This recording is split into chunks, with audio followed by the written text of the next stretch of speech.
We move now to our final portion of the program, the celebration of our wonderful history and collective past. The Hall of Fame began a new tradition several years ago at this family reunion dinner, welcoming back and celebrating the careers of Hall of Famers from past classes and inviting them to take part in a unique panel discussion. Tonight's panel has a specific theme in keeping with this year's remarkable class. With so many legendary coaches being recognized, we're going to call on some of our Hall of Fame coaches and listen to some of their unbelievable stories. Now, let's meet the panel. Our first two guests join us from this year's class of 2013. Please welcome Rick Pitino and Sylvia Hatchell.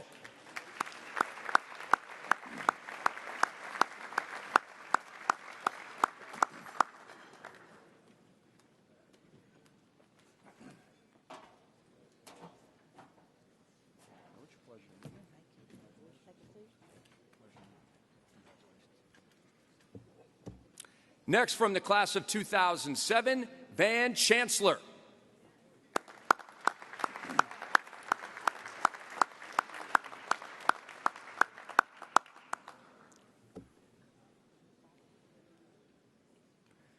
Enshrined in 2005, please welcome Hubie Brown.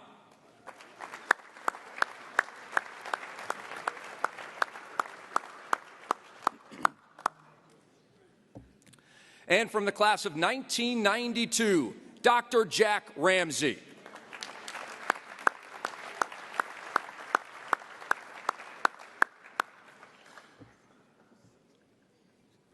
And as they make their way to the stage, just off the top of my head, I'm thinking about some of the best lines we have heard tonight. How about Eddie Doucette with the Vanilla Soul line? That one especially tickled me. I thought that was fantastic. Eddie, I didn't know that about you. Hilarious.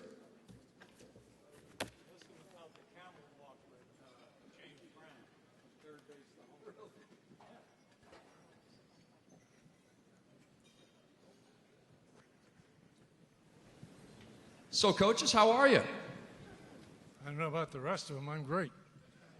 Van, good to see you as well. Good to be here. So, let's start with who coached the coaches. Who helped shape the Hall of Famers that you are on this stage here today? Hubie, you first. Well, for me, coming from high school and college, being with the Milwaukee Bucks in 1973 and 74, my first day of practice in double sessions, I was taken away with the organization of the head coach, Larry Costello, and the athleticism and the hard work of the Milwaukee Bucks. So I was fortunate to come into the game, learn the continuities, learn the different defenses, changing defense and that. And then, like always, you have to have players. And we were fortunate to have Kareem Abdul-Jabbar, who's going to win the MVP 3 out of his first 4 years in school, and then Oscar Robertson, who was at the end, but still an incredible player. So for me, my foundation of defense came from my high school coach, who was one of the best coaches in the state of New Jersey, a fellow by the name of Al Balbo. And he's the one who set Ball U Man in motion. And then also Larry Costello with the Milwaukee Bucks, because of all of the continuities they had, spacing, different sets, etc. That was a major education for me. Sylvia? Well, being a woman and coaching, there wasn't a lot of women ahead of me, but a lot of people in this room, a lot of the men here have shared with me. And this man right here has done a lot of it, because let me tell you, I've been in a lot of sessions where it's just X's and O's. The Nike trips, Eric Lautenbach, Howard is here and all, and on the Nike trips, you know, sometimes we've been our shorts or our bathing suits, and Hubie would get us in a room together, and we would X and O for hours, coaches and all, and it was just amazing, you know, and it didn't matter what race you were or what gender you were. It was about basketball, something that we loved, and I just cherished those times. And I can remember, I'm going to tell a little story about Hubie, because was on a trip one time several years ago, and he she shared us how to do some of his traps and some of his defenses and all. And I came back off the trip, and I was so excited because I want to put this in with my team. And so I met with my coaches, and, I was trying to explain it to them and everything, and I just was missing a few things. So I called Hubie up on the phone and said, Hubie, I'm confused here. He said, send me a plane ticket. I said, what? He said, send me a plane ticket. I said, you're kidding me. He said, no. He said, I told you to send me a plane ticket. So I sent him a plane ticket. He came up and spent 2 days on the basketball court with me and my staff and would not charge me a penny. That's what I'm talking about sharing. He spent 2 days teaching my staff, basketball. That's what this is all about. You flew him first class, right? Do what now? No. He was in the back seat. But the passion, that's when I fell in love with Hubie Brown and ever since then, anytime I call him, I ask him things, whatever. But this man just loves it. And there's so many in this room that have done that with me because, me, Pat Summitt, Billy Moore, Kay Yao, Tara, we all came along about the same time. So we didn't have a lot of women to teach us. But all the men have shared with me, and I want to say thank you to them for that. That's awesome. Indeed. Rick, what coaches have helped you get here? Well, I had the greatest fortune and misfortune of coaching at too young an age. I was named the head coach of Boston University at 24, not being ready, because my college coach, Jack Lehman, right up the road from here, was a great player at Boston University, and they called him and said, do you have anybody in mind? And he said, yes, a guy who played for me, and he mentioned my name. At the time, it was Jim Boeheim's first year as a head coach. I spent 2 years with him. He taught me an awful lot. He taught me everything about the zone. He taught me how to attack the zone. He taught me a lot about breaking pressure. He did not teach me how to dress. But he was terrific, and he's a wonderful friend today. And not to make this, I spent 2 years with Hubie as an assistant coach. And I have to tell you, in everything I've enjoyed in my 35 years of coaching, those 2 years I've enjoyed more than any year as a head coach, because it was like being in a basketball library around the clock. He challenged me. God forbid if I remember one incident. We're playing the Washington Wizards, and it was Richie Adobato's job back then they didn't have the machinery, they had technology they had today. He would fax me the plays. I'd put it in old-fashioned equipment, and everybody knew Hubie and knew he was more organized than crime.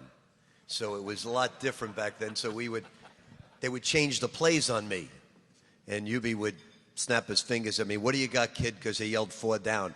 And I would say, B, it's coming at you. It's coming at you. And it didn't go to B. It went at Cartwright, and Hubie snapped his fingers and said, where the hell were you last night?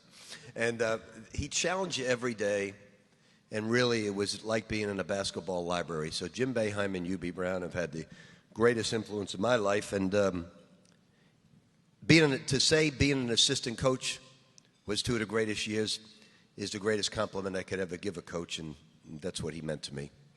The great Hubie Brown.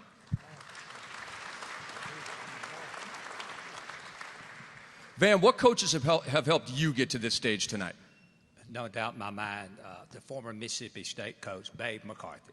I was a junior high student near Mississippi State University, and I used to go up there and watch him play Adolph Rupp. And I just always, when I was in the 8th grade, he made me want to be a coach. That's all I ever wanted to do in my life was coach. But the thing that I admired him about more than anything, he stood up for what he believed in. So he was the first coach when we integrated in college. He qualified for the NCAAs, Matt. And so the governor, the legislatures didn't want him to go. So they had to go out in the dead of the night. So they sent the second team to the plane first to see if the highway patrolman would stop them. When they could go, true story, when they could go, he then sent the first team on another plane from another airport. And he taught me, if you believe in something, no matter the consequences, coach, do what you think is right. And that's always inspired me. Dr. Jack, what coaches have helped you get here? Before I get to those, let me tell you a quick Babe McCarthy story. Babe told this on himself. He was a ball control coach, and he got a job with a team at a school where they like to run the ball. And at the end of the game, the fans were getting a little hostile at Babe. And after the game, one of his assistants said, "Babe, you know, they're getting after you." He said, "No, they like what I'm doing. When we got down to the end of the game, they said, 'Sit on it.'" He said, "Babe, that's not what they were saying." But anyway, as a high school coach, I finished my college career, got my first job was high school coach at St. James in Chester. I thought I knew basketball and that I could coach it. And I got my ears waxed that first year.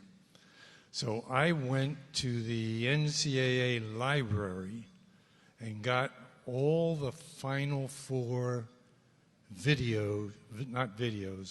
real film on 20 millimeter. And I poured over those games. Coaches like Pete Newell, Eddie Donovan, who coached at Bonaventure at that time. These guys showed me things that they were doing on the floor that changed my thinking altogether. And I remember Pete Newell saying to me one time, "Jack, what foot do you want to have up as you come off the baseline as a defender?"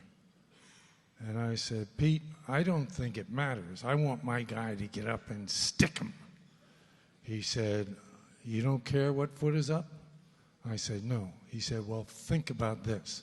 He said, "Have that inside foot up every time. So if you're on the baseline coming up as a defender as you come up the right side of the floor, on the right side of the floor as you look at the basket, you want your right foot up because it's the inside foot. It's always the inside foot that's up. If you're coming on the other side of the floor, it's your left foot that's always up. And that gives you the ability to pressure the ball, use your footwork to keep them from penetrating into the paint and forcing them in a direction where they're going to have help." I said, "Pete, that makes sense to me." And from that time forward, I always did that.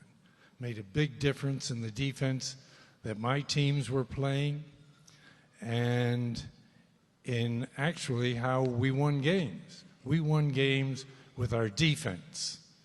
And those people influenced me a great deal in helping me to get a game plan that would be effective. I could listen to you guys tell stories all night long. This is fascinating and unbelievable. I want to now talk with you guys about who is easier to coach. We're going to do a little dichotomy with you guys based on your careers. And Rick, we'll start with you.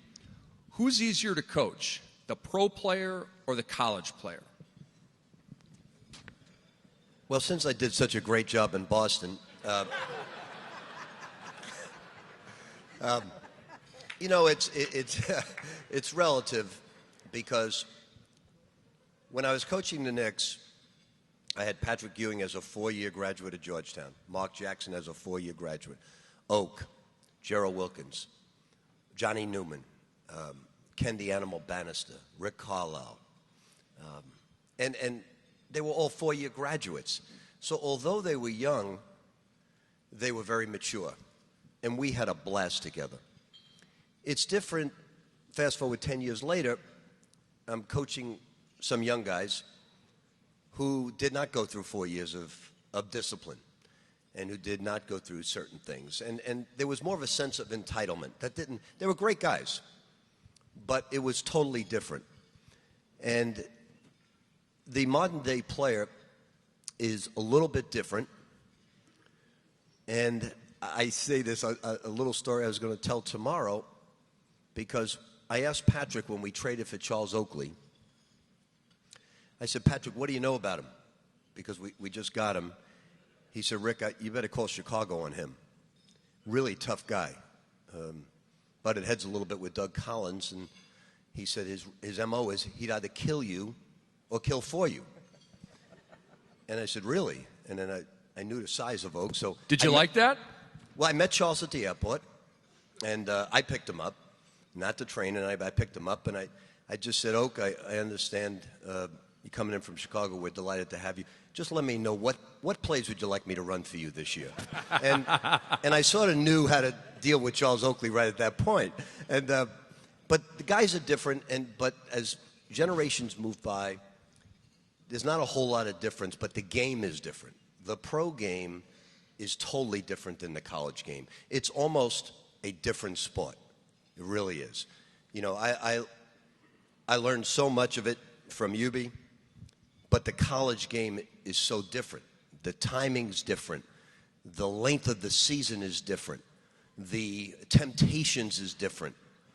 So it is almost a different sport, and certain individuals are not ready for, they're ready for it basketball-wise, they're not ready for the emotional part of it. They're not ready for the financial part of it. So it's up to the college coach to, I have a friend that I grew up with at the 5-star here, John Calipari, who's as good at it as any coach I've seen in the business of getting his guys ready for it. But that being said, it's almost a different sport today. Van, let me ask you, who is easier to coach, the pro female player or the collegiate female player? I thought the pro female player was easier to coach. It's easier for me to coach. I didn't run but 3 plays when I had the Comets. Play number 1 was give the ball to Cynthia Cooper. If that didn't work, I ran play number 2, give it to Cheryl Swoops. And play number 3, give the ball to Tina Thompson. And I found this out. When I had great players, I was so much better coached than I was. Funny how that works, right? And I'd always thought the secret to coaching was to load the bus with great players, and that's what I did. They were smarter. I did the same thing. I went to Cynthia Cooper. She was MVP of the league, and I said, what plays do you want to run for you? She said, I like to have the ball here and there, and so I got her the ball there. I told the point guard if she shot any during the season, she would sit down. You are not to shoot until there's 4 seconds on the shot clock. And if Cooper's open, pass it and see if she can throw it up there. But I enjoyed that. I really enjoyed and I want to say this. Thank goodness for the commissioner of the NBA. Val Ackerman and David Stearns, they created this league. They gave me the 10 best years of my life, because here's why.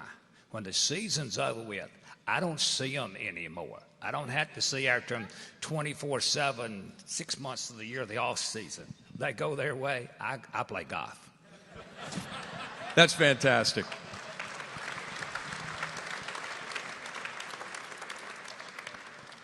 Sylvia, who is easier to coach? The ladies of USA Basketball or your Lady Tar Heels? Well, it's very different. First of all, with international ball and USA ball, they're so talented. And I think the biggest thing is developing the chemistry, the camaraderie, the organization, the discipline, and then get out of the way and let them play, because they're so skilled. And, you know, I love the up-tempo game. In fact, John Calipari's here, and I know one year we had a really good running team, and one day my cell phone rang and I answered it, and he said, hey, girl, I love your team. I love how you run. I love how you get up and down the floor. And I thought, who is this, you know? But it was John, and it was when he was at Memphis and all. So, but I love that with USA Basketball, because they're so talented, and I love the up-tempo game. So with those players, don't overcoach them.